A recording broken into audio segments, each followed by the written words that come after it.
नमस्कार दोस्तों, आपके अपने YouTube channel study related Ram में आपका बहुत बहुत स्वागत करता हूं।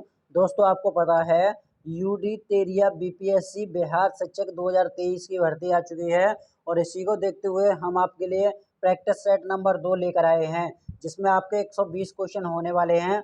जो भी स्टूडेंट हमारे चैनल पर नए हैं तो प्लीज़ चैनल को सब्सक्राइब कर लें। बगल में जो बेल आइकन है, घंटे का निशान है, उसको भी दबा लें ताकि इस तरह की वीडियो का नोटिफिकेशन आपको सबसे पहले मिलता रहे। दोस्तों, आपको पता है कि हम आपके लिए दिन में 2 क्लास देते हैं। एक सुबह आपकी 10 बजे क्लास देते हैं और एक शाम को 6 बजे क्लास देते हैं, जिसमें आपके प्रैक्टिस सेट नंबर दूसरा आपके 10 बजे क्लास में होने वाला है। ठीक है, तो वीडियो को लास्ट तक जरूर देखना और जो भी स्टूडेंट चैनल पर नए हैं तो चैनल को सब्सक्राइब करके बगल में जो बेल आइकन है, घंटे का निशान है, उसको भी जरूर दबा लेना। बढ़ते हैं अगले क्वेश्चन की तरफ। देखिए यहाँ पर practice set number 2 BPSC model प्रश्न पत्र नंबर 2 यहाँ पर दिया हुआ है। तो आज हम 2 को डिस्कस करने वाले हैं, तो वीडियो को लास्ट तक जरूर देखना। तो चलिए आज के पहले क्वेश्चन की तरफ। इसमें हमारा पहला क्वेश्चन है, सकल राष्ट्रीय उत्पाद जिन्हें हम जीएनपी में निम्नलिखित में से किसको शामिल नहीं किया जाता है। तो इसका सही जवाब हो जाएगा ऑप्शन नंबर डी, विदेशी निवासियों की आय। क्या आंसर हो जाएगा? डी इसका बिल्कुल सही जवाब हो जाएगा। बढ़ते हैं अगले क्वेश्चन की तरफ। हमारा अगला क्वेश्चन है, निम्नलिखित में से किसे मनी मार्केट इंस्ट्रूमेंट माना जा सकता है। जिसमें आपके ऑप्शन दिए गए हैं, ट्रेजरी बिल, आपका वाणिज्यिक पत्र, cash management bill, mutual fund या वाणिज्यिक बिल। तो इसका क्या सही जवाब हो जाएगा? देखिए दोस्तों, मैं इसमें बता दूं आपको, आपका ट्रेजरी बिल भी होता है, वाणिज्यिक पत्र भी होता है आपका, कैश मैनेजमेंट बिल भी होता है आपका, म्यूचुअल फंड भी होता है और आपका वाणिज्यिक बिल भी होता है। तो ये पांचों के पांचों क्या होते हैं? मनी मार्केट इंस्ट्रूमेंट होते हैं। तो इसका सही जवाब क्या हो जाएगा? ऑप्शन नंबर डी इसका सही जवाब हो जाएगा। 1, 2, 3, 4 और 5। ठीक है, चलिए अगले क्वेश्चन की तरफ बढ़ते हैं। अगला क्वेश्चन हमारा, बाजार में मुद्रा आपूर्ति को नियंत्रित करने के साधन के रूप में सरकारी बॉन्डों की बिक्री या खरीद को कहा जाता है। अब क्या कहा जाता है? कहा जाता है इसको ओपन मार्केट ऑपरेशन, जो कि हमारे ऑप्शन नंबर ए बिल्कुल सही जवाब है। बढ़ते हैं अगले क्वेश्चन की तरफ। हमारा अगला क्वेश्चन है, इसमें प्राय चर्चा में रहने वाले शब्द जीडीपी के संदर्भ में निम्नलिखित में से कौन सा कथन सही नहीं है। अब इसमें आपको देखना है, नॉमिनल जीडीपी की गणना वर्तमान में मूल्यों के आधार पर की जाती है। नॉमिनल जीडीपी की गणना आधार वर्ष के मूल्य आधारों पर की जाती है। नॉमिनल जीडीपी के आंकड़े रियल जीडीपी की तुलना में सटीक आंकड़े दर्शाते हैं। तो आपके ऑप्शन है, इसमें ऑप्शन दिए गए हैं, इसमें से बताना है आपको कौन सा सही है। तो देखिए दोस्तों, इसमें आपका दूसरा और तीसरा बिल्कुल सही है। क्या है? दूसरा और तीसरा सही है, जो कि हमारे ऑप्शन नंबर बी में दिया हुआ है। बढ़ते हैं अगले क्वेश्चन की तरफ। हमारा अगला क्वेश्चन है इसमें कि अगर किसी देश का भुगतान संतुलन विपरीत हो गया हो तो उसे किस संस्था से मदद लेनी पड़ेगी। तो इसका सही जवाब क्या हो जाएगा? इसका सही जवाब है आपका अंतर्राष्ट्रीय मुद्रा कोष। क्या हो जाएगा? अंतर्राष्ट्रीय मुद्रा कोष इसका सही जवाब हो जाएगा, जो कि हमारे ऑप्शन नंबर सी में दिया गया है। बढ़ते हैं अगले क्वेश्चन की तरफ। निम्न में से कौन सी रिपोर्ट विश्व बैंक द्वारा जारी नहीं की जाती है। तो इसका क्या सही जवाब हो जाएगा दोस्तों? इसका सही जवाब है option number D, global gender gap report. ठीक है, ये आपके विश्व बैंक द्वारा जारी नहीं की जाती है, जो कि हमारे ऑप्शन नंबर डी बिल्कुल सही जवाब है। बढ़ते हैं अगले क्वेश्चन की तरफ। हमारा अगला क्वेश्चन है कि ट्रीसेम कार्यक्रम का संबंध निम्नलिखित में से किससे है। तो इसका सही जवाब हो जाएगा ऑप्शन नंबर ए, ग्रामीण युवाओं को रोजगार देने। क्या आंसर हो जाएगा? ऑप्शन नंबर ए इसका बिल्कुल सही जवाब हो जाएगा। बढ़ते हैं अगले क्वेश्चन की तरफ। हमारा अगला क्वेश्चन है, निम्नलिखित कथनों पर विचार कीजिए। अब इसमें कथन दिए गए हैं, भारत में नगद आरक्षित अनुपात, जिसे हम CRR तथा संवैधिक तरलता अनुपात SLR वाणिज्यिक बैंकों द्वारा स्वयं निर्धारित किए जाते हैं। दूसरा कथन है आपका, जब नगद आरक्षित अनुपात CRR को बढ़ाया जाता है तब यह आवश्यकता नहीं कि वाणिज्यिक बैंकों की साख सृजन क्षमता में कमी हो। अब इसमें आपको ये देखना है कि इसमें कौन सा सही है। तो इसमें देखें, ना तो पहला सही है इसमें, ना ही दूसरा सही है। तो हमारा ऑप्शन क्या जाएगा? तो ऑप्शन नंबर हमारा कौन सा चला जाएगा? ऑप्शन नंबर डी इसमें बिल्कुल सही हो जाएगा, ना तो फर्स्ट और ना ही सेकंड। क्या आंसर हो जाएगा? ऑप्शन नंबर डी इसका बिल्कुल सही जवाब हो जाएगा। बढ़ते हैं अगले क्वेश्चन की तरफ। अगला क्वेश्चन हमारा, निम्नलिखित में से कौन सा कथन सही है। अब इसमें आपके दो कथन दिए गए हैं। मसाला ब्रांड्स भारतीय संस्थाओं द्वारा विदेशी बाजारों में जारी किए गए रुपए की देनदारियां हैं। ऑप्शन नंबर बी है आपका पांडा बांड गैर चीनी जारीकर्ता द्वारा जारी चीनी संवेगी ब्रांड जिसे चीन में बेचा जाता है। तो इसमें आपका ऑप्शन क्या सही हो जाएगा। तो इसका ऑप्शन नंबर है आपका ऑप्शन नंबर सी, ए और बी दोनों, ठीक है, एक और ए दो दोनों बिल्कुल सही है। तो ऑप्शन नंबर सी इसका सही जवाब हो जाएगा। चलिए अगले क्वेश्चन की तरफ बढ़ते हैं। हमारा अगला क्वेश्चन है इसमें कि निम्नलिखित कारकों में से किसने भारत को विनिर्माण केंद्र बनने से रोका है। एमएसएमई के लिए अनुकूल शर्तें या चाइनीज आयात के कारण भारत में औद्योगिकीकरण, सेवा क्षेत्र पर जोर या व्यापार करने में आसानी का अभाव। तो इसका क्या सही जवाब हो जाएगा दोस्तों। तो इसका सही जवाब है ऑप्शन नंबर आपका दूसरा सही है। कौन सा। ऑप्शन नंबर दूसरा सही है, तीसरा सही है और चौथा सही है। तो कौन से ऑप्शन में दिए गए हैं। ऑप्शन नंबर ए में दिए गए हैं, जो कि हमारा बिल्कुल ऑप्शन नंबर ए सही जवाब हो जाएगा। जो भी स्टूडेंट चैनल पर नए हैं तो प्लीज़ चैनल को सब्सक्राइब करके जरूर रख लें, ठीक है। चलिए अगले क्वेश्चन की तरफ बढ़ते हैं।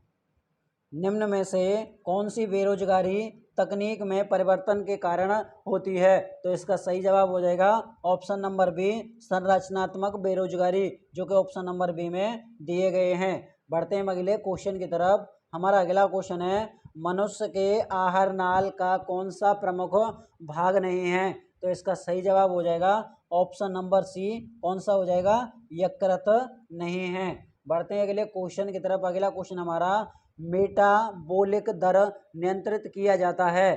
तो क्या आंसर हो जाएगा इसका। तो दोस्तों इसका जो सही जवाब हो जाएगा वो हो जाएगा हमारा ऑप्शन नंबर ए, थायराइड द्वारा। किसके द्वारा।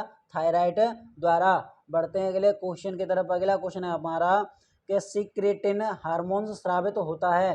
तो ये कहाँ से होता है।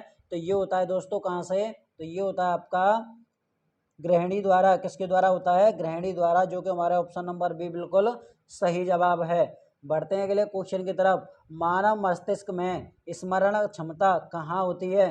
तो ये कहाँ पर होती है। तो ये होती है आपकी कहाँ पर। तो ये होती है आपकी सेरिब्रम में। कहाँ पर होती है, सेरिब्रम में, जो कि हमारे ऑप्शन नंबर ए बिल्कुल सही जवाब है।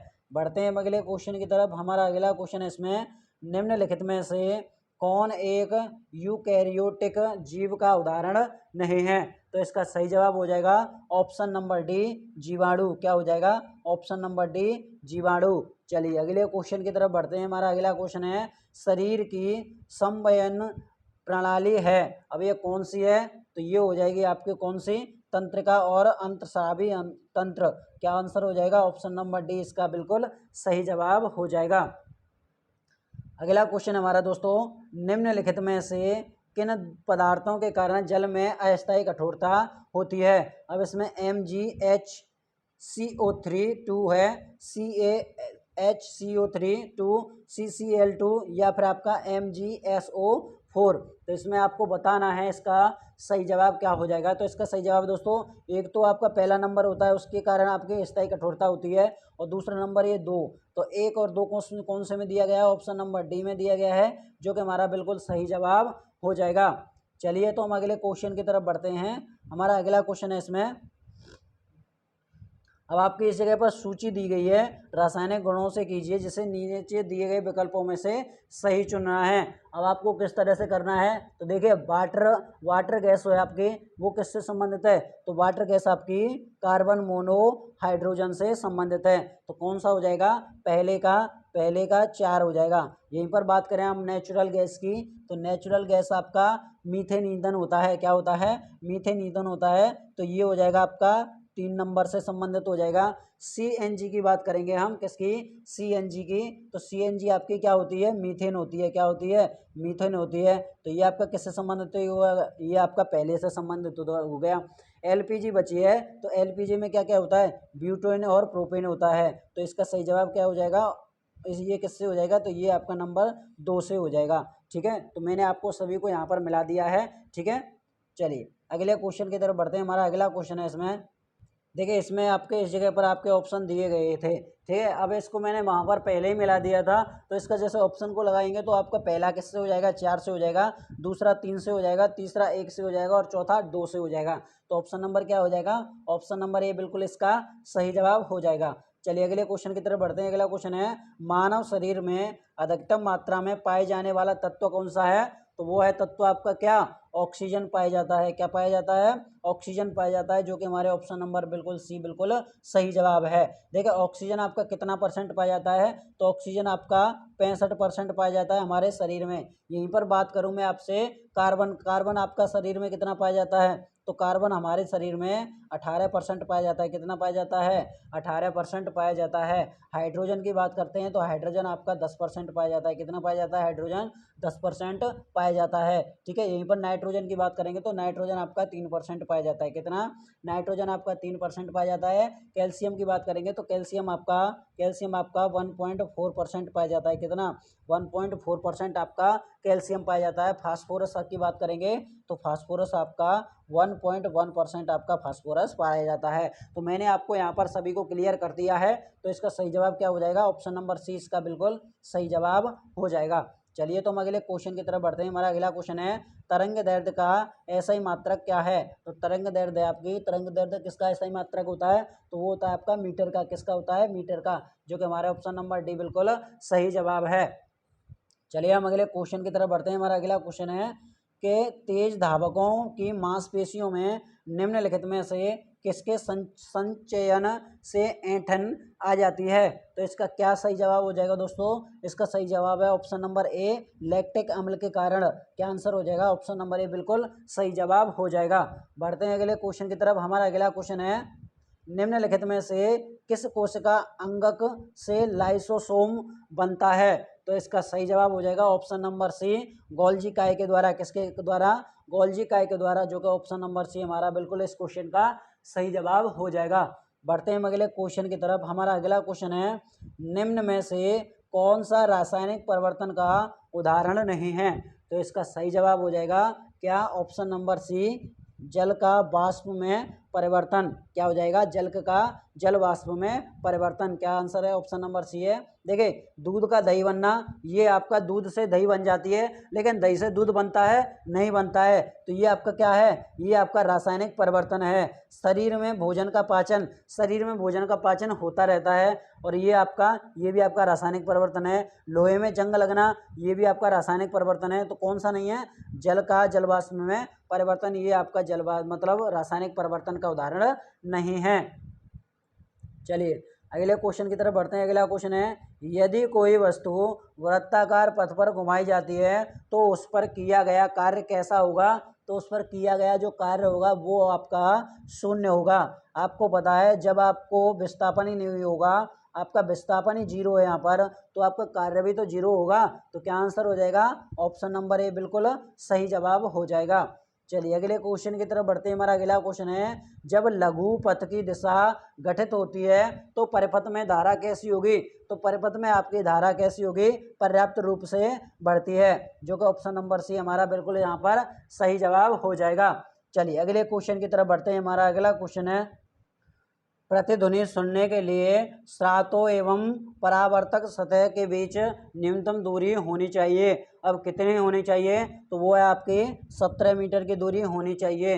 दोस्तों मैं आपको बता दूं, ध्वनि का जो कान में प्रभाव पड़ता है वो कितना पड़ता है, तो 1/10 सेकंड तक बना रहता है। कितना बना रहता है, 1/10 सेकंड तक ये कान में जो आवाज़ है वो बनी रहती है, ठीक है। चलिए अगले क्वेश्चन की तरफ बढ़ते हैं। हमारा अगला क्वेश्चन है कि व्यंजक चूर्ण और डीडीटी के बारे में निम्नलिखित में से कौन सा कथन सही है, तो इसका सही जवाब हो जाएगा दोस्तों ऑप्शन नंबर सी, दोनों में क्लोरीन यौगिक है। देखिए यहाँ पर आपका जब आपका व्यंजक चूर्ण है तो व्यंजक चूर्ण या ब्लीचिंग पाउडर का सूत्र क्या होता है, तो ब्लीचिंग पाउडर का सूत्र होता है आपका CA, और यहाँ पर कोष्टक में होता है आपका COCl, और यहाँ पर Cl, ये होता है आपका व्यंजक चूर्ण मतलब ब्लीचिंग पाउडर का सूत्र होता है। DDT की बात करेंगे तो DDT में कितना होता है, तो DDT का जो सूत्र होगा तो यहाँ पर रखेंगे हम C14, और यहाँ पर H हो जाएगा आपका कितना, 9 हो जाएगा, और Cl कितना हो जाएगा, तो Cl यहाँ पर 13 हो जाएगा, ठीक, सॉरी 13 नहीं 15 हो जाएगा, कितना हो जाएगा, 15 हो जाएगा। तो ये होता है आपका DDT का, ठीक है। तो दोनों क्या हैं, दोनों क्लोरीन है, जो कि ऑप्शन नंबर क्या हो जाएगा, ऑप्शन नंबर सी इसका सही जवाब हो जाएगा। बढ़ते हैं अगले क्वेश्चन की तरफ। अगला क्वेश्चन हमारा, निम्न में से कौन सा गुण ध्वनि में विद्यमान नहीं है, तो इसका सही जवाब हो जाएगा, वो हो जाएगा आपका ध्रुवण, जो कि ऑप्शन नंबर बी बिल्कुल सही जवाब है, ठीक है। ध्रुवण प्रकाश का तरंग में होता है, ध्रुवण क्या होता है, प्रकाश तरंग में होता है ये, ठीक है। चलिए अगले क्वेश्चन की तरफ बढ़ते हैं। उपास्थि निम्नलिखित में से किस में नहीं पाया जाता है, तो इसका सही जवाब हो जाएगा ऑप्शन नंबर डी में, किसमें, मूत्राशय में ये नहीं पाया जाता है, ठीक है। चलिए अगले क्वेश्चन की तरफ बढ़ते हैं। हमारा अगला क्वेश्चन है, निम्नलिखित में से किसकी कोई इकाई नहीं है। चलिए तो मैं आपको दोस्तों बता दूं, जैसे आपका घनत्व हो गया, तो घनत्व की इकाई मात्रक क्या होता है, तो इसका मात्रक होता है आपका किलोग्राम प्रति मीटर स्क्वायर, इसका मात्रक होता है, किसका, घनत्व का होता है। यहीं पर बात करें दाब का मात्रक क्या होता है, तो दाब का मात्रक होता है आपका न्यूटन प्रति मीटर स्क्वायर होता है। ये किसका होता है, ये दाब का मात्रक होता है, या फिर हम ऐसे क्या बोल सकते हैं, तो इसे हम पास्कल बोलते हैं। दाब का मात्रक क्या होता है, पास्कल भी होता है, ठीक है। यहीं पर बात करें हम विस्थापन की, तो विस्थापन का मात्रक क्या होता है, तो विस्थापन का मात्रक होता है आपका मीटर, ठीक है। अब इसमें आपका रह क्या गया, सापेक्षिक घनत्व रह गया, क्या रह गया, सापेक्षिक घनत्व रह गया। सापेक्षिक घनत्व की कोई इकाई नहीं होती है, ये एक जैसी इकाइयों का अनुपात होता है। तो इसका सही जवाब क्या हो जाएगा, ऑप्शन नंबर बी इसका बिल्कुल सही जवाब हो जाएगा। चलिए अगले क्वेश्चन की तरफ बढ़ते हैं। हमारा अगला क्वेश्चन है, B2 विटामिन B2 का रासायनिक नाम क्या है। चलिए तो इसका सही जवाब हो जाएगा राइबोफ्लाविन, राइबोफ्लाविन इसका सही जवाब हो जाएगा, ऑप्शन नंबर बी इसका सही जवाब हो जाएगा। देखिए यहाँ पर एस्कॉर्बिक एसिड आया है, तो ये कौन सी विटामिन होती है, ये होती है आपकी विटामिन सी होती है। थायमिन की बात करेंगे तो थायमिन आपकी कौन सी होती है, तो थायमिन होती है आपकी विटामिन B1 होती है आपकी। रेटिनॉल की बात करेंगे तो रेटिनॉल आपकी कौन सी होती है, विटामिन ए होती है, कौन सी होती है, विटामिन ए होती है, ठीक है। तो मैंने आपको यहाँ पर सभी क्लियर कर दिए हैं, तो क्या आंसर जाएगा इसका, ऑप्शन नंबर जी बी इसका बिल्कुल सही जवाब हो जाएगा। अगला क्वेश्चन है हमारा, निम्नलिखित में से कौन सा लौह अयस्क है, तो इसका सही जवाब है ऑप्शन नंबर सी सिड राइट, इसका सही जवाब हो जाएगा, ठीक है। देखिए डोलोमाइट एक निर्जल कार्बोनेट खनिज है, जो कैल्शियम मैग्नीशियम कार्बोनेट से बना होता है। कौन सा, ये डोलोमाइट, डोलोमाइट किससे बना होता है, कैल्शियम मैग्नीशियम कार्बोनेट से ये बना होता है, ठीक है। चलिए अगले क्वेश्चन की तरफ बढ़ते हैं। हमारा अगला क्वेश्चन है, कैलामाइन का एक अयस्क है। अब ये किसका अयस्क है, तो ये है आपका जस्ता का, किसका, जस्ता का। और जस्ता का रासायनिक सूत्र क्या होता है, तो वो होता है आपका ZnCO3, ये होता है आपका जस्ता, ठीक है। इसको भी आप जरूर ध्यान में रखना। बढ़ते हैं अगले क्वेश्चन की तरफ। हमारा अगला क्वेश्चन है कि वह तत्व जो रक्त में नहीं पाया जाता है, तो इसका सही जवाब क्या हो जाएगा, तो इसका सही जवाब है दोस्तों तांबा नहीं पाया जाता है। क्या नहीं पाया जाता है, तांबा रक्त में नहीं पाया जाता है, तो ऑप्शन नंबर सी इसका बिल्कुल सही जवाब हो जाएगा।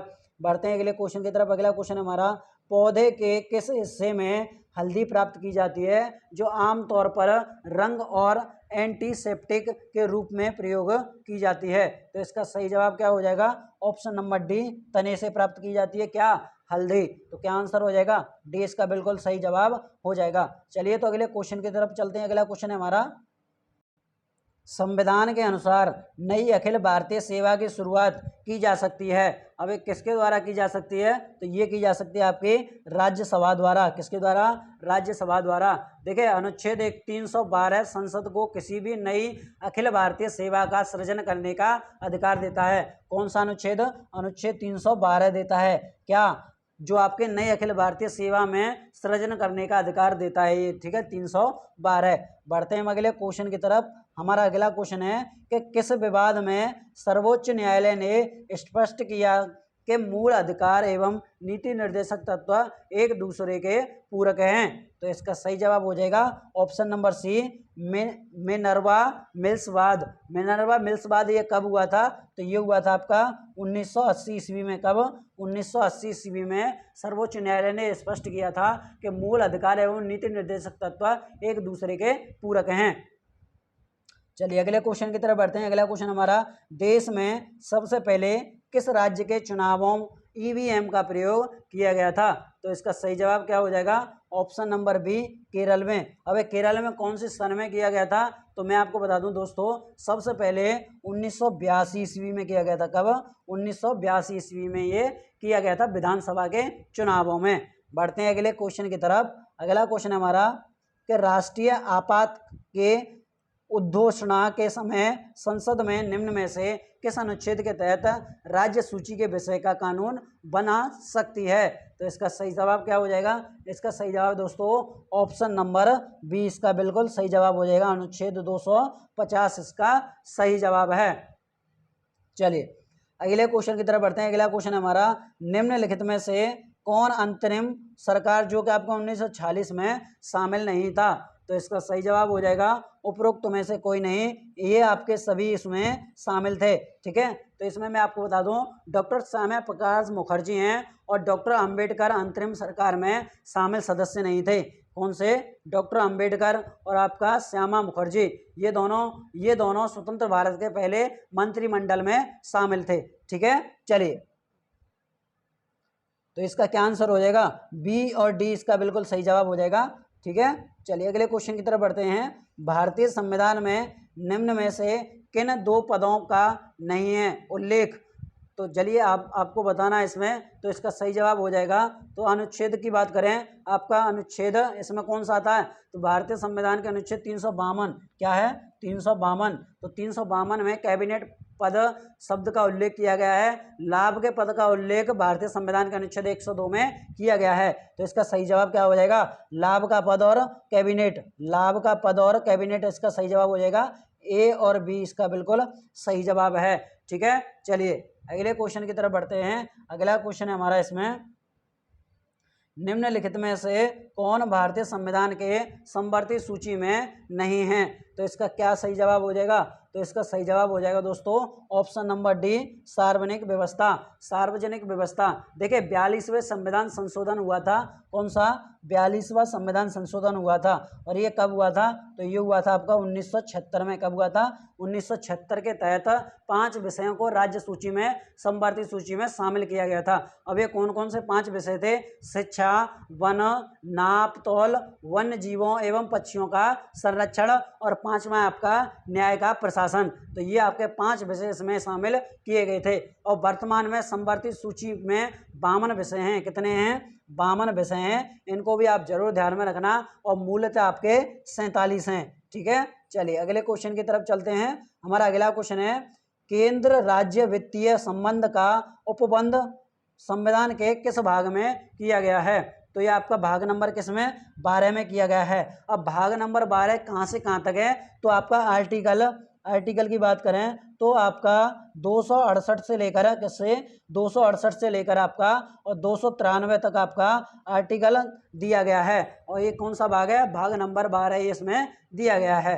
बढ़ते हैं अगले क्वेश्चन की तरफ। हमारा अगला क्वेश्चन है इसमें, निम्न में से कौन राष्ट्रपति के प्रसादत्य पद धारण नहीं करता है? चलिए तो इसका सही जवाब क्या हो जाएगा दोस्तों? तो इसका सही जवाब है ऑप्शन नंबर सी, इसका बिल्कुल सही जवाब हो जाएगा लोकसभा अध्यक्ष। क्या हो जाएगा? सी इसका बिल्कुल सही जवाब हो जाएगा।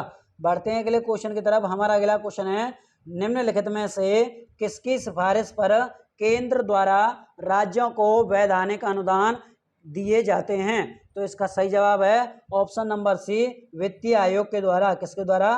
वित्तीय आयोग के द्वारा, जो कि हमारा ऑप्शन नंबर सी बिल्कुल सही जवाब है। बढ़ते हैं अगले क्वेश्चन की तरफ। अगला क्वेश्चन है, निम्न में से कौन भारत में सरकार के संसदीय स्वरूप की विशेषता को व्यक्त करता है? तो इसका सही जवाब हो जाएगा ऑप्शन नंबर डी, कार्यपालिका एवं विधायिका के प्रति उत्तरदायी होना। बढ़ते हैं अगले क्वेश्चन की तरफ। हमारा अगला क्वेश्चन है, संसद की स्थायी समिति में कितने सदस्य होते हैं? तो इसका क्या सही जवाब हो जाएगा दोस्तों? तो इसका सही जवाब है हमारा ऑप्शन नंबर सी, कितने हैं? 31। ठीक है। देखो दोस्तों, मैं आपको बता दूं, संसद के स्थायी समिति में लोकसभा के 21 और राज्यसभा के कितने 10, कुल टोटल मिलाकर कितने 31 सदस्य होते हैं। देखिए मैं आपको बता दूं, लोकसभा की नियम समिति की सिफारिश वर्ष 1993, कब, वर्ष 1993 में 17 विभागीय स्थायी समितियों स्थापित की गई थी। और वर्ष 2004 की बात करें, कब की, वर्ष 2004 में 7 समितियों का गठन किया गया था। और वर्तमान में 24 विभागीय स्थायी समितियां कार्यरत हैं। कितनी हैं? 24 विभागीय समितियां कार्यरत हैं इस समय। ठीक है, चलिए अगला क्वेश्चन है हमारा, भारत के निम्नलिखित राज्यों में से किस राज्य की विधानसभा की सीटों की संख्या सर्वाधिक है? तो इसका सही जवाब हो जाएगा पश्चिम बंगाल। अब पश्चिम बंगाल में हैं कितनी, तो यहाँ पर आप देख लीजिएगा, तो पश्चिम बंगाल में आपके जो आपके राज्यसभा में विधानसभा की सीटें हैं वो है आपकी 294 है। पश्चिम बंगाल में कितनी, 294 है। बिहार की बात करते हैं तो बिहार में विधानसभा की सीटें कितनी हैं, तो 243 हैं। कितनी हैं? 243 हैं। तमिलनाडु की बात करें तो 234 हैं यहाँ पर। और यहाँ पर मध्य प्रदेश की बात करें तो मध्य प्रदेश की यहाँ पर 230 हैं। ठीक है, इनको भी आप सभी को ध्यान में रखना। चलिए अगले क्वेश्चन की तरफ बढ़ते हैं। हमारा अगला क्वेश्चन है इसमें, भारत में निर्वाचन के संदर्भ में वीवीपीएटी का सही रूप शब्द निम्नलिखित में से कौन सा है? तो इसका क्या सही जवाब हो जाएगा? इसका सही जवाब है option number C, voter verifiable paper audit trail. तो क्या आंसर है इसका? सही जवाब सी हो जाएगा। बढ़ते हैं अगले क्वेश्चन की तरफ। हमारा अगला क्वेश्चन है, 1919 में दरभंगा महाराज के विरुद्ध किसानों को किसने संगठित किया था? तो इसका क्या सही जवाब हो जाएगा दोस्तों? ऑप्शन नंबर सी, स्वामी विद्यानंद ने। किसने? स्वामी विद्यानंद ने संगठित किया था। चलिए अगले क्वेश्चन की तरफ। अगला क्वेश्चन है, मौर्य काल में शिक्षा का सर्वाधिक प्रसिद्ध केंद्र था, तो इसका कौन सा था? तो वो था आपका तक्षशिला। कौन सा था? तक्षशिला था, जो कि हमारे ऑप्शन नंबर डी बिल्कुल इसमें सही जवाब है। और तक्षशिला की बात करें हम तो चाणक्य यहाँ पर आचार्य थे। कहाँ पर? तक्षशिला में चाणक्य यहाँ पर आचार्य थे। और यहीं पर फायन आया था। तो फायन कब आया था? तो 405 ईस्वी में आया था। कब आया था? 405 ईस्वी में फायन यहाँ पर आया था। किसके काल में आया था? जो चंद्रगुप्त मौर्य के काल में आया था। चंद्रगुप्त मौर्य का जो गुरु था तो वो कौन था? चाणक्य का था। ठीक है, इसको भी आप जरूर ध्यान में रखना। अगले क्वेश्चन की तरफ बढ़ते हैं। अगला क्वेश्चन है, किसके सुझाव पर बिहार में गोल घर का निर्माण हुआ था? चलिए, तो इसका सही जवाब हो जाएगा जॉन सोर। क्या हो जाएगा? जॉन सोर, जो कि हमारा ऑप्शन नंबर ए बिल्कुल सही जवाब है। देखिए दोस्तों, 1783 ईस्वी की बात करेंगे हम। किसकी? 1783 ईस्वी में अकाल के बाद जॉन सोर के अन्नागार निर्माण के सुझाव के बाद 1784 ईस्वी में पटना में गोल घर का निर्माण हुआ था। कब हुआ था? 1784 ईस्वी में गोल घर का निर्माण हुआ था। कहाँ पर हुआ था? तो बिहार के पटना में हुआ था। चलिए अगले क्वेश्चन की तरफ बढ़ते हैं। हमारा अगला क्वेश्चन है इसमें, पटना में भिवानी मंदिर क्रांतिकारी संस्था की स्थापना किसने की थी? तो इसका सही जवाब हो जाएगा ऑप्शन नंबर सी, भूपेंद्र नाथ दत्त ने। क्या आंसर हो जाएगा? सी इसका बिल्कुल सही जवाब हो जाएगा। बढ़ते हैं अगले क्वेश्चन की तरफ। अगला क्वेश्चन है, बिहार की कौन सी नदी कैमूर के पठार को छोटा नागपुर के पठार से अलग करती है? तो इसका सही जवाब हो जाएगा सोन। ऑप्शन नंबर डी इसका बिल्कुल सही जवाब है। चलिए खींचकर चलते हैं हम। निम्नलिखित में से कौन सा लोक नाटक बिहार में प्रचलित नहीं है? तो इसका सही जवाब हो जाएगा ऑप्शन नंबर ई, उपरोक्त में से एक से अधिक इसका सही जवाब हो जाएगा। क्या हो जाएगा? एक से अधिक सही जवाब हो जाएगा। बढ़ते हैं अगले क्वेश्चन की तरफ। हमारा अगला क्वेश्चन है, बिहार में सिंचाई के लिए किस साधन का प्रयोग किया जाता है? तो इसका सही जवाब हो जाएगा ऑप्शन नंबर ई, उपरोक्त में से कोई नहीं या उपरोक्त में से एक से अधिक। देखिए बिहार में सिंचाई के लिए उपरोक्त सभी साधनों का प्रयोग किया जाता है। नलकूप का भी किया जाता है, तालाब का किया जाता है, नाहर का किया जाता है, स्कूड सेग्रेगेट का भी प्रयोग किया जाता है। बढ़ते हैं अगले क्वेश्चन की तरफ। अगला क्वेश्चन है आपका, सदाकत आश्रम की स्थापना किसने की थी? तो वो की थी आपकी किसने? तो वो की थी आपकी मजहरूल हक ने। तो क्या आंसर हो जाएगा? ऑप्शन नंबर 20 का बिल्कुल सही जवाब हो जाएगा। चलिए अगले क्वेश्चन की तरफ। निम्नलिखित में से कौन सा 1934 में गठित कांग्रेस सोशलिस्ट पार्टी से संबंधित नहीं थे? तो इसका सही जवाब है ऑप्शन नंबर डी। कौन? सुभाष चंद्र बोस। देखिए दोस्तों, यहीं पर मैं आपको बता दूं, जो आपके कांग्रेस के अंदर समाजवादी विचारधारा का प्रसार करने के लिए प्रकाश नारायण और आचार्य रविंद्र देव, अच्युत्य पटवर्धन और मीनू मसानी ने मिलकर 1934 में कांग्रेस सोशलिस्ट पार्टी की स्थापना की थी। बढ़ते हैं अगले क्वेश्चन की तरफ। अगला क्वेश्चन है, प्रारंभिक मध्यकाल के बिहार का क्षेत्र किसके बीच संघर्ष का अखाड़ा बना रहा? तो इसका सही जवाब हो जाएगा, वो हो जाएगा हमारा ऑप्शन नंबर बी, दिल्ली और बंगाल। क्या हो जाएगा? दिल्ली और बंगाल इसका सही जवाब है। चलिए अगले क्वेश्चन की तरफ। ऑटोबायोग्राफिक्स राइटिंग्स पुस्तक किन के द्वारा लिखी गई है? तो इसका सही जवाब हो जाएगा लाला लाजपत राय के द्वारा, जो कि हमारे ऑप्शन नंबर डी इस क्वेश्चन का सही जवाब है। बढ़ते हैं अगले क्वेश्चन की तरफ। अगला क्वेश्चन हमारा, निम्नलिखित में से कौन सा बिरसा मुंडा के आदर्श में शामिल नहीं था? तो इसका सही जवाब है अहिंसा। क्या नहीं था? अहिंसा, जो कि ऑप्शन नंबर डी इसमें दिया गया है। देखिए, अंग्रेजों के विरुद्ध दिसंबर 1899 ईस्वी में मुंडा आदिवासियों द्वारा छोटा नागपुर क्षेत्र के मुख्य जनजाति को कहा जाता है, अपने शोषण और उत्पीड़न के खिलाफ बिरसा मुंडा के नेतृत्व में इन्होंने आंदोलन किया था। ये कब किया था? तो 1899 ईस्वी में किया था। ठीक है, चलिए मुंडा, ये बिरसा मुंडा है, ये कहाँ की जनजाति है? तो छोटा नागपुर क्षेत्र के प्रमुख जनजाति है ये। ठीक है, चलिए अगला क्वेश्चन हमारा, बिहार के राजगीर परगना के कौन से स्थानीय नेता ने 1857 के आंदोलन में स्वयं को राजा घोषित किया था? तो इसका सही जवाब क्या हो जाएगा? Option number B, Hyder Ali Khan. क्या आंसर है? ऑप्शन नंबर बी इसका सही जवाब है। चलिए अगले क्वेश्चन की तरफ। अंग्रेजों एवं डचों के मध्य हुए किस युद्ध के बाद डचों का भारत में अंतिम रूप से पतन हो गया था? तो इसका सही जवाब हो जाएगा, वो हो जाएगा हमारा बेदरा का युद्ध। किसका?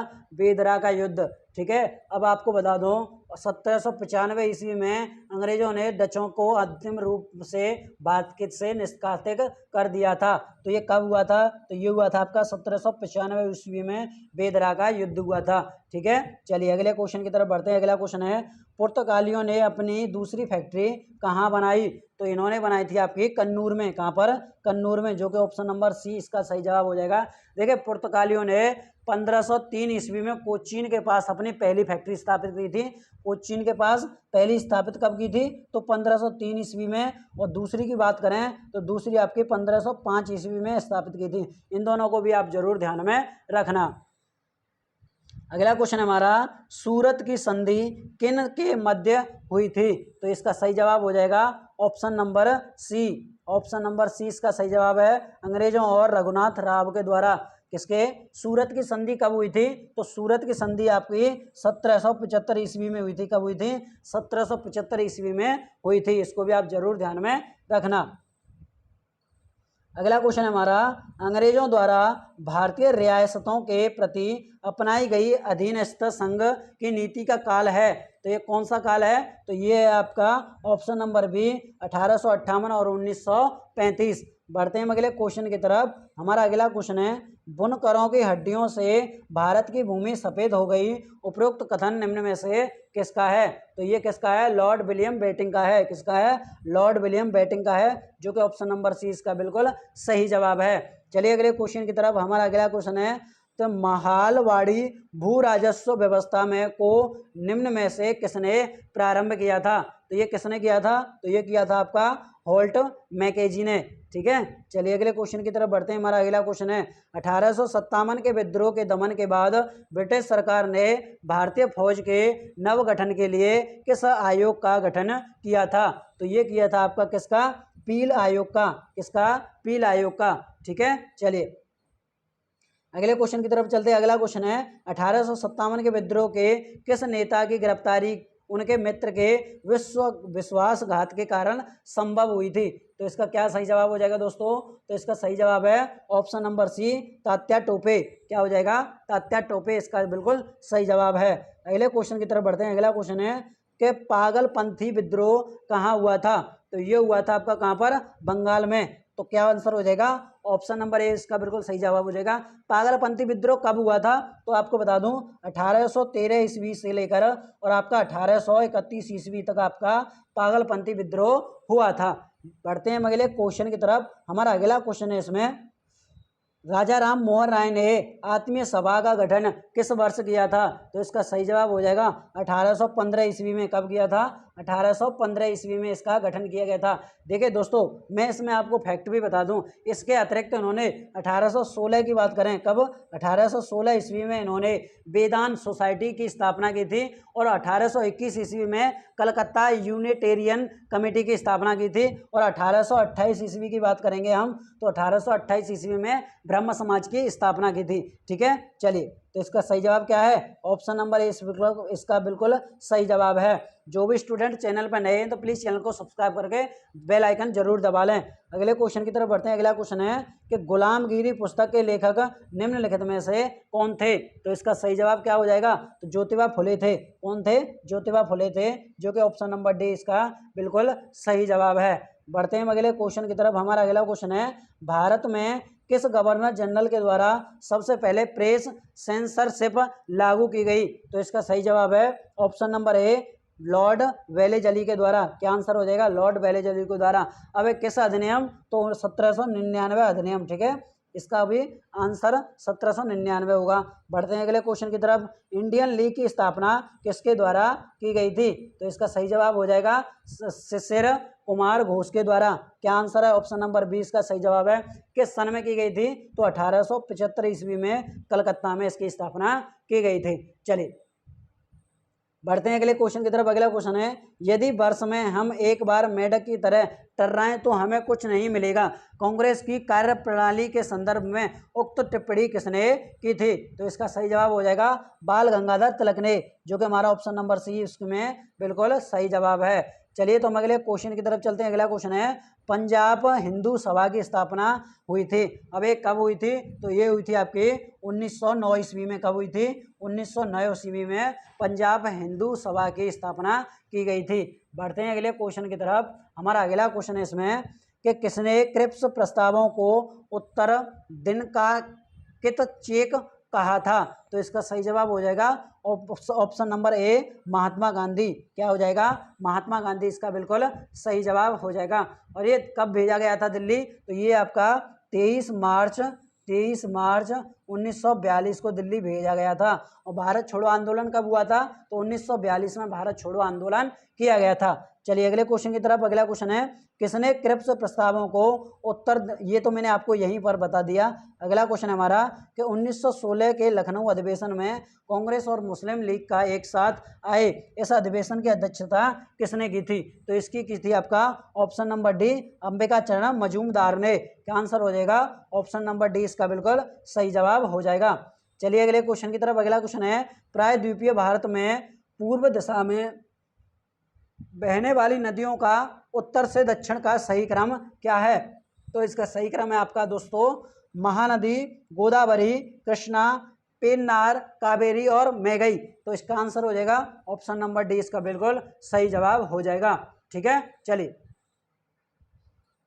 अगले क्वेश्चन की तरफ बढ़ते हैं। हमारा अगला क्वेश्चन है इसमें, भारत में सर्वाधिक बृहत क्षेत्र में कौन से वन पाए जाते हैं? तो वो पाए जाते हैं आपके उष्ण कटिबंधीय शुष्क पर्णपाती वन, जो कि हमारा ऑप्शन नंबर सी बिल्कुल सही जवाब है। बढ़ते हैं अगले क्वेश्चन की तरफ। अगला क्वेश्चन हमारा, क्षेत्रफल की दृष्टि से भारत के 4 बड़े राज्यों को अवरोही क्रम में सजाएं। तो इसका अवरोही क्रम की बात करें तो सबसे पहले नंबर पर आपका राजस्थान आएगा। क्या आ जाएगा? तो पहले नंबर पर आपका राजस्थान आएगा। दूसरे नंबर की बात करते हैं तो दूसरे नंबर पर आपका एमपी आ जाएगा, मध्य प्रदेश है।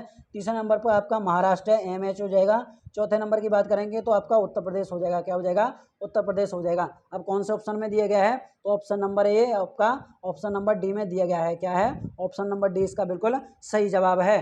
ठीक है, चलिए अगले क्वेश्चन की तरफ बढ़ते हैं। हमारा अगला क्वेश्चन है इसमें कि भारत में सर्वाधिक लवणीय मृदा का क्षेत्र किस राज्य में है? तो ये है आपका गुजरात राज्य में। किस राज्य में है? तो ऑप्शन नंबर क्या हो जाएगा?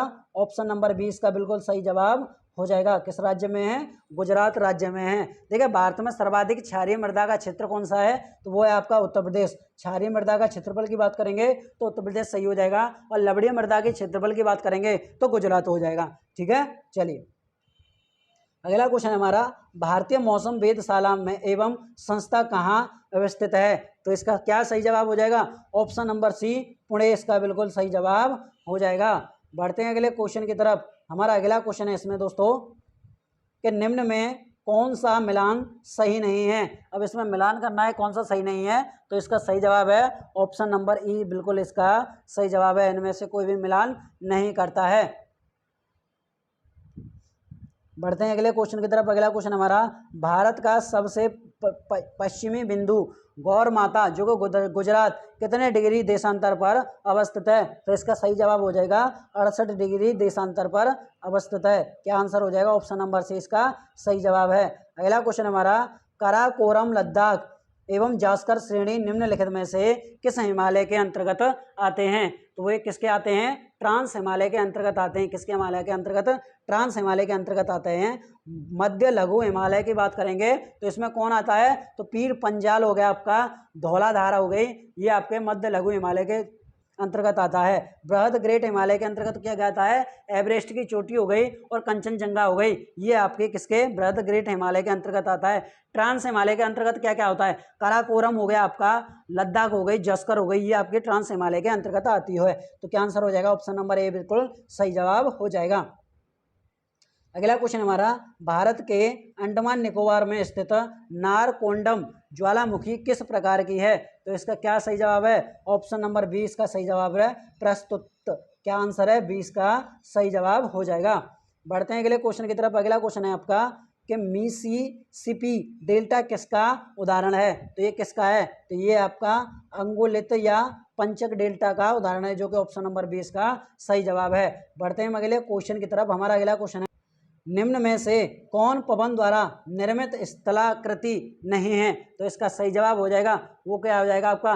भेड़शिला। क्या हो जाएगा? भेड़शिला, जो कि हमारे ऑप्शन नंबर बी में दिए गए हैं। बढ़ते हैं अगले क्वेश्चन की तरफ। हमारा अगला क्वेश्चन है, निम्नलिखित में से कौन सा बंदरगाह एक ज्वारीय बंदरगाह है? तो इसका सही जवाब हो जाएगा option number B C, Kandla. क्या हो जाएगा? कांडला। देखिए, ज्वारीय बंदरगाह का उदाहरण जैसे आपका कांडला हो गया, हल्दिया हो गया, कोलकाता हो गई। प्राकृतिक बंदरगाह जैसे आपका पाराद्वीप हो गया, तूतीकोरिन हो गई, आपकी मुंबई हो गई, और चेन्नई बंदरगाह का सबसे पुराना कृत्रिम बंदरगाह है। इसको भी आप जरूर ध्यान में रखना। ठीक है, चलिए अगला क्वेश्चन हमारा, थाल घाट किन दो नगरों को आपस में जोड़ता है? तो ये किन दो नगरों को जोड़ता है? तो ये जोड़ता है दोस्तों आपके, एक तो आपका नासिक जोड़ता है और एक आपका मुंबई को जोड़ता है। क्या जोड़ता है? एक नासिक को जोड़ता है, एक मुंबई को जोड़ता है, जो कि हमारे ऑप्शन नंबर ए बिल्कुल सही जवाब हो जाएगा। ठीक है, चलिए अगले क्वेश्चन की तरफ बढ़ते हैं। हमारा अगला क्वेश्चन है इसमें कि पश्चिमी घाट की निम्नांकित पहाड़ियों का उत्तर से दक्षिण की सही क्रम क्या है? तो इसका सही जवाब हो जाएगा नीलगिरी पहाड़ी, अन्नामलाई पहाड़ी, इलायची पहाड़ी। क्या आंसर हो जाएगा? ए इसका बिल्कुल सही जवाब हो जाएगा। चलिए तो अगले क्वेश्चन की तरफ चलते हैं। हमारा अगला क्वेश्चन है कि शेषालचम पहाड़ियाँ जो कि भारत के जैव मंडल आरक्षित केंद्र के अंतर्गत आती हैं किस राज्य में स्थित हैं? तो इसका सही जवाब हो जाएगा option number B, Andhra Pradesh में। कहाँ पर है? आंध्र प्रदेश में है। ऑप्शन नंबर बी इसका सही जवाब हो जाएगा। अगले क्वेश्चन की तरफ बढ़ते हैं। अगला क्वेश्चन है आपका, लिम्बू जनजाति किस राज्य में निवास करती है? तो ये आपकी किस राज्य में करती है? तो ये आपकी सिक्किम राज्य में निवास करती है, जो कि ऑप्शन नंबर डी में दी गई हैं। बढ़ते हैं अगले क्वेश्चन की तरफ। अगला क्वेश्चन हमारा, प्रथम लोक अदालत की स्थापना निम्नलिखित में से किस राज्य में की गई थी? तो ये की गई थी आपकी किस राज्य में? तो ये की गई थी आपकी उपरोक्त में सभी। देखिए, वर्ष 1982 में गुजरात में प्रथम लोक अदालत की स्थापना की गई थी। कब? 1982 में गुजरात में प्रथम लोक अदालत की स्थापना की गई थी। ठीक है, चलिए क्या आंसर है? ऑप्शन नंबर ए बिल्कुल सही जवाब हो जाएगा। बढ़ते हैं आपका ब्यूटीफुल थिंग्स पुस्तक के लेखक कौन है? तो वो हैं आपके हंटर बिडेन। क्या है? Hunter Biden. इसका सही जवाब हो जाएगा ऑप्शन नंबर सी, इसका बिल्कुल सही जवाब है। चलिए अगले क्वेश्चन की तरफ। हमारा अगला क्वेश्चन है, हाल ही में जारी किस देश को वैश्विक अल्पसंख्यक सूचकांक में पहला स्थान मिला है? तो वो से मिला है आपका भारत को। किसको मिला है? भारत को मिला है। चलिए अगले क्वेश्चन की तरफ। अगला क्वेश्चन है, किस संस्था ने वैश्विक जल संसाधनों की स्थिति रिपोर्ट 2021 जारी की है? तो इसका सही जवाब क्या हो जाएगा? तो इसका सही जवाब है दोस्तों ऑप्शन नंबर बी, WMO। क्या आंसर है? 20 का बिल्कुल सही जवाब हो जाएगा। और ये कब की है? वर्ष 2022 में मौसम विज्ञान संगठन, जिसे हम क्या बोलते हैं? मौसम विज्ञान संगठन बोला जाता है। अगले क्वेश्चन की तरफ बढ़ते हैं। अगला क्वेश्चन हमारा, विकलांग लोगों के कल्याण के लिए दिव्यांग विभाग की स्थापना करने वाला पहला राज्य कौन सा है? तो इसका सही जवाब हो जाएगा ऑप्शन नंबर सी, महाराष्ट्र है। चलिए अगले क्वेश्चन की तरफ चलते हैं। अगला क्वेश्चन हमारा, निम्नलिखित में से किस नाम से हाल ही में भोजपुरी का पहला OTT ऐप लॉन्च किया गया? तो इसका सही जवाब हो जाएगा ऑप्शन नंबर सी, चौपाल। क्या आंसर है? चौपाल इसका सही जवाब है। चलिए अगले क्वेश्चन की तरफ चलते हैं। हमारा अगला क्वेश्चन है कि मोपा ग्रीन फील्ड हवाई अड्डा कहाँ पर स्थित है? तो इसका सही जवाब है उपरोक्त में से कोई नहीं, या इसमें से एक से अधिक इसका सही जवाब हो जाएगा। ठीक है, चलिए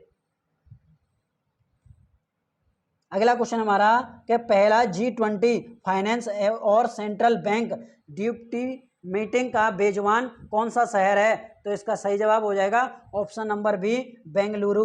देखिए बेंगलुरु की बात करें तो 13 से 15 दिसंबर तक पहली G20 की पहली वित्तीय केंद्र बैंक के प्रतिनिधियों की बैठक का बेजवान किया। ठीक है, इसकी बेजवान वित्त मंत्रालय और भारतीय रिजर्व बैंक RBI द्वारा की जाती है।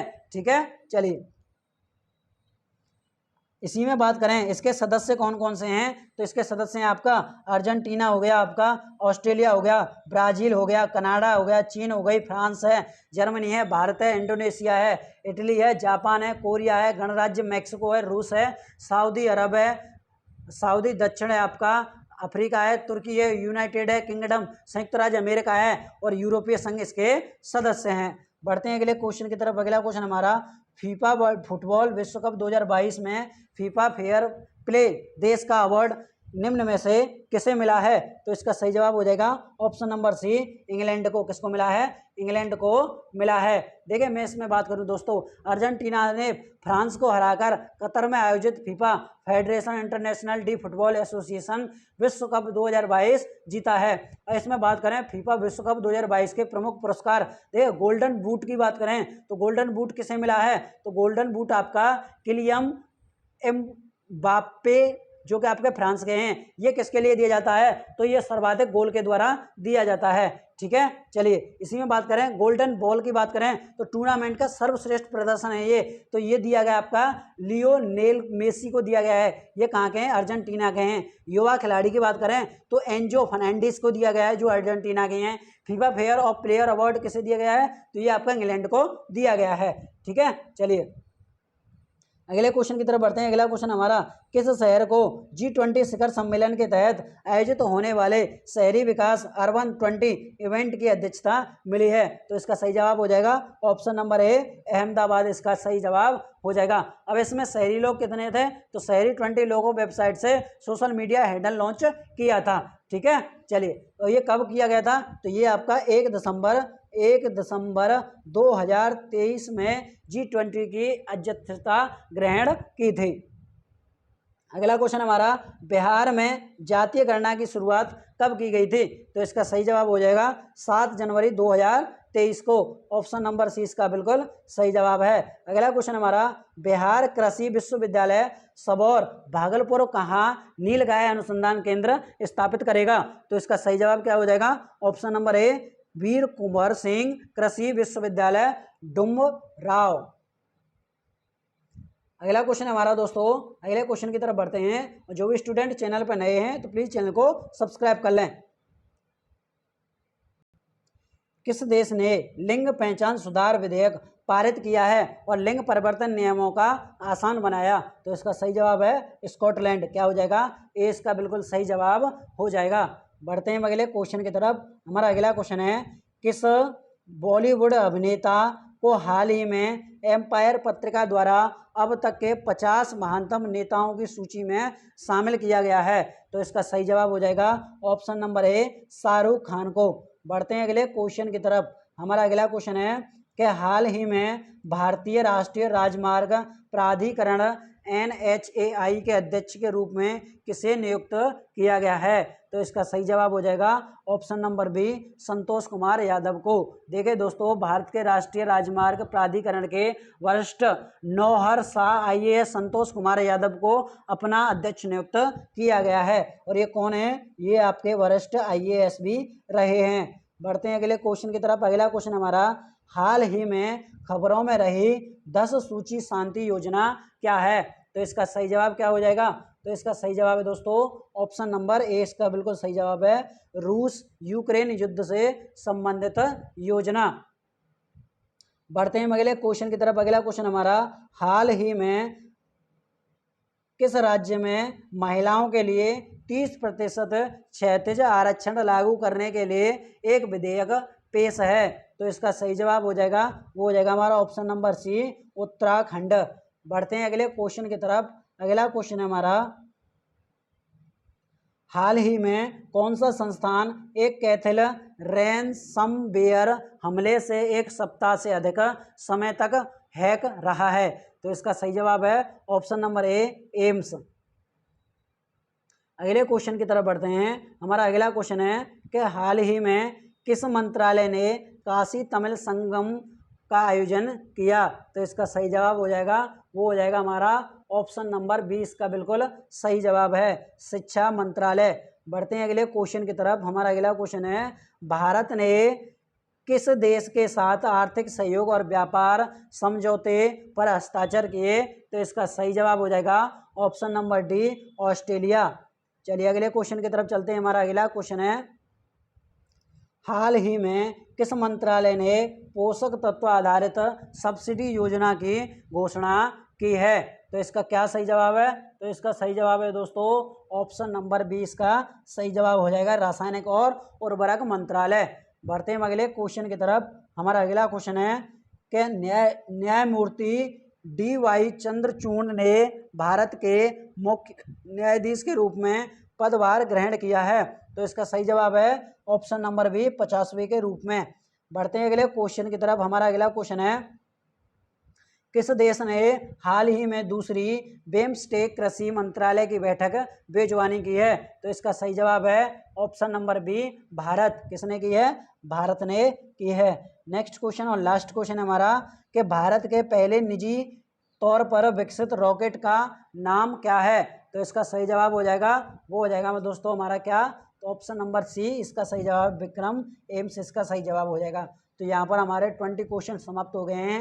वीडियो आपको अच्छी लगी है तो वीडियो को लाइक, और चैनल पर जो भी स्टूडेंट नया है तो चैनल को सब्सक्राइब कर लें। बगल में जो बेल आइकन है, घंटे का निशान है, उसको भी दबा लें, ताकि हम आपके लिए 2 क्लास का प्रैक्टिस सेट लेकर आते हैं। एक हमारी सुबह 10 बजे और एक हमारी शाम को 6 बजे आपको प्रोवाइड करा दी जाती है।